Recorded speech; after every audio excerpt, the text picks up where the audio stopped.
Hi friends, welcome to my channel. ఈరోజు మీకు ఒక మంచి ప్లేస్ గురించి చెప్దాం అనుకుంటున్నాను. అంతకంటే ముందు మన ఛానల్ని ఫస్ట్ టైం కనుక చూస్తున్నట్లయితే ప్లీజ్ సబ్స్క్రైబ్ చేసుకోండి. ఆ ప్లేస్ ఏంటంటే రాజన్న సిరిసిల్ల జిల్లాలో మామిడిపల్లి గ్రామంలో ఉన్న శ్రీ సీతారామచంద్ర ఆలయం గురించి చెప్దాం అనుకుంటున్నాను. ఇంత ప్రసిద్ధి చెందిన ఆలయం మా ఊరిలో ఉండటం నిజంగా మా అదృష్టంగా భావిస్తున్నాము.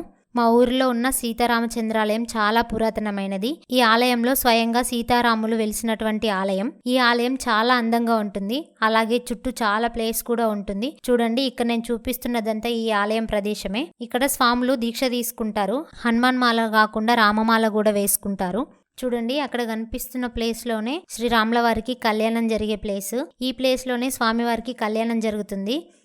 ఈ టెంపుల్లో సీతారామచంద్రుల కళ్యాణం అంగరంగ వైభవంగా జరుగుతుంది. ఎక్కడైనా 5 రోజుల బ్రహ్మోత్సవాలు జరుగుతాయి, కానీ ఇక్కడైతే 9 రోజుల బ్రహ్మోత్సవాలు జరుగుతాయి. భద్రాద్రి తర్వాత మా ఊర్లోనే 9 రోజులు జరుగుతాయి, ఇంకెక్కడ కూడా జరగవు. ఇంకా ఇక్కడ నుండి ఇప్పుడు లోపలికి వెళ్తే అక్కడ ఒక బావి ఉంటుంది. ఆ బావి విశిష్టత ఏంటంటే, ఈ బావిలో అంతకుముందు ఎటువంటి నీళ్లు కూడా ఉండేవి కావు. కానీ ఒకరోజు అనుకోకుండా స్వామివారి మహత్యంతో పొంగి పొర్లిపోయినాయి. అప్పటి నుండి ఇప్పటి వరకు ఒక్కసారి కూడా ఈ బావి ఎండిపోలేదు. అలాగే నీళ్లు కూడా పైనే ఉంటాయి, మీరు చూడొచ్చు. ఇక్కడ నీళ్లు ఎంత చల్లగా తియ్యగా ఉంటాయంటే మస్తు చల్లగా ఉంటాయి. ఎంత కరువు వచ్చినా కూడా ఈ బావిలో నీళ్ళు అయితే ఎప్పటికీ ఎండిపోలేదు.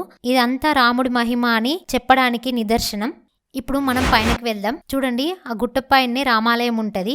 ఇది వేములవాడ రాజరాజేశ్వర స్వామివారి దత్తత దేవాలయం. ఈ టెంపుల్ ని వేములవాడ శ్రీ రాజరాజేశ్వర స్వామివారి దేవస్థానం దత్తత దేవాలయంగా చేసుకుంది. అప్పటి నుండే ఈ టెంపుల్ అయితే చాలా డెవలప్ అయింది. చూడండి, ఇక్కడ ఉన్న రాళ్ళకు కూడా ఎంత అందంగా పెయింటింగ్ వేశారో. ఇక్కడ ఉన్న ఒక్కొక్క చిత్రం ఒక్కొక్క కళాకాండం లాగా అనిపిస్తుంది. ఇక్కడ పైనకి ఎక్కేటప్పుడు మార్గ మధ్యంలో చూడండి తులసిమాత ఉన్నారు. ఇక్కడ తులసిమాతను దర్శనం చేసుకుని పైనకైతే వెళ్తాము.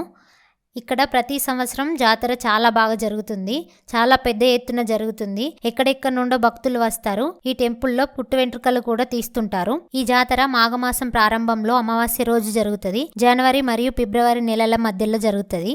ఈ జాతర జరిగే సమయంలో భక్తులు పుణ్యస్నానాలు చేసి స్వామివారిని దర్శించుకొని ఇక్కడనే వంట వేసుకొని తింటారు. చూడండి, ఇప్పుడైతే పైనకైతే వచ్చేసినాం. ఇక్కడ మనకు రాగానే ఎదురుంగానే శ్రీ ఆంజనేయ స్వామివారు దర్శనం ఇస్తారు. ఈ ఆంజనేయ స్వామి వారిని దర్శించుకొని లోపలికి వెళ్తారు. చూడండి, చుట్టూ వ్యూ ఇలా ఉంది.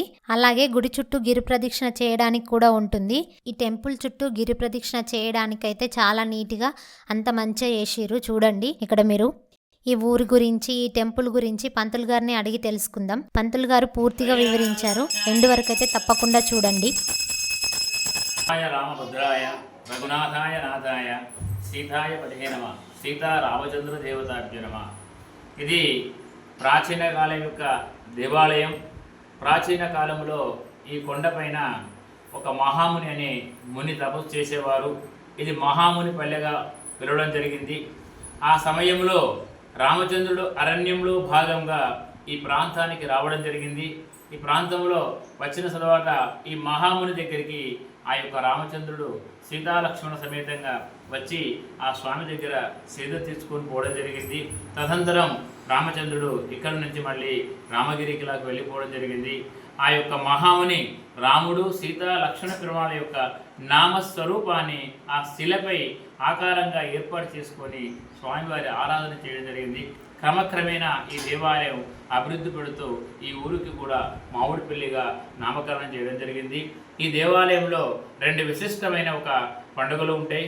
అది ఏదంటే, ఒకటి పుష్యమాసం వెళ్ళి మాఘమాస ప్రవేశంలో మాఘమ పుణ్యస్థాన దర్శనం. అంటే ఇక్కడి ప్రాంత ప్రజలందరూ కూడా ఆ ఎదురుగా ప్రవహిస్తున్న నదిలో స్నానం చేసి ఆ యొక్క భక్తి శ్రద్ధలతో స్వామివారిని స్మరించుకొని ధరించుకున్నట్టయితే సంవత్సరం వరకు కూడా వారి యొక్క పంటలు, ఆరోగ్యాలు, ఆయురారోగ్యాలు సంపూర్ణంగా ఉండునని చక్కటి ఒక నమ్మకంతో ఇప్పటి వరకు కూడా స్వామివారిది అదేవిధంగా పుష్యమాసం వెళ్ళి మాఘమ ఫస్ట్ అమావాస్య రోజు స్వామివారి యొక్క కార్యక్రమం జరగడం జరుగుతుంది. అలాగే 9 రోజుల బ్రహ్మోత్సవాలు కూడా స్వామివారి వైష్ణవ పాంచరాత్రి విధానంలో జరగడం జరుగుతుంది. భద్రాచలం తర్వాత 9 రోజులు నవరాత్రులు జరిగే దేవాలయం ఏకైక దేవాలయం ఇది ఒకటే అని మాత్రం చెప్పుకోవచ్చు. ఆ 9 రోజులు స్వామివారిది రామ కళ్యాణము, పట్టాభిషేకము, రామచంద్ర స్వామి రథోత్సవంతో చక్రస్థానంతో కార్యక్రమాలు పూర్తవుతాయి.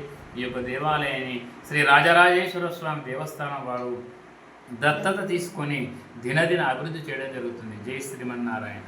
ఈ టెంపుల్ దర్శనం చేసుకొని వెళ్లే మార్గంలోనే గుంటి హనుమాన్ దేవాలయం అని కూడా ఉంటది. అక్కడ దర్శనం చేసుకుంటారు. ఈ సీతారామాలయం కనుక నచ్చినట్లయితే లైక్ చేయండి. అలాగే ఇంకెవరైనా చూడని వాళ్ళు ఉంటే వెళ్ళి తప్పకుండా దర్శనం చేసుకోండి. మీరు కోరుకున్న కోరికలు ఖచ్చితంగా నెరవేరుతాయి. ఈ వీడియో కనుక నచ్చితే లైక్ చేయండి, షేర్ చేయండి. జై శ్రీరామ్.